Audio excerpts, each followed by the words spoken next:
and we gonna get into it. The lights, definitely fire. Definitely fire. Does it have fogs? No, it doesn't have fogs, but those look like intercoolers underneath there. Some type of coolers, probably. Not intercoolers, maybe. 2 calipers on the back. I know. I wouldn't have done it, but it just makes the brake job a lot more expensive. The mirror is definitely sweet. Are you able to see back there when you're driving? Kind of hard to tell.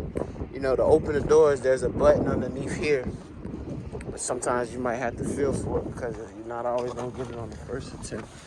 And to open the door, there's a button right here. If the door isn't able to open by pushing the button, then they invented this bright idea, which is supposed to automatically open the door whether the car battery is connected or disconnected. Now, in my opinion, this car should have had a back seat or at least some type of storage area back there. But with them trying to be fancy and switch everything up,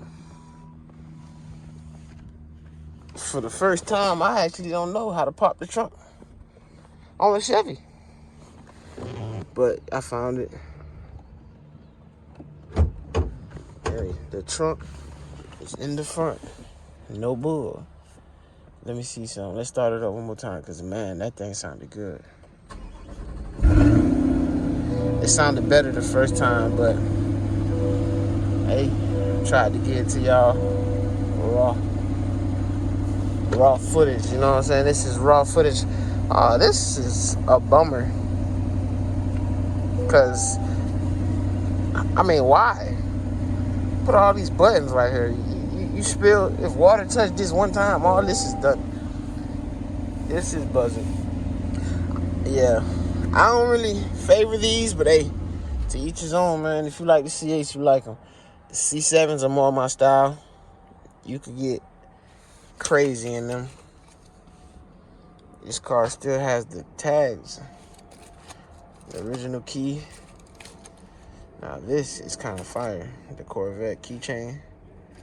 Yeah, but this is something you put on an antique, not a blue goblin. Yeah, man. So whatever hit it might have damaged the frame structure a little bit, but you won't know until you like disassemble most of these parts. Now, whoever buys this thing is definitely gonna be able to reuse most of these parts because the harness and all that stuff is still connected. That's a good thing. The sensors and all that stuff still good. I have no idea. But for what it's worth, this car barely has that much damage to it. It starts right up. This car is gonna be back up on the market in no time. How much are these Corvettes really worth? Definitely a Stingray, baby. Both sound system. I'm just not a fan of all the blue. It's just too much blue. It's just too much blue. But hey, if you like it, I love it. We on to the next one.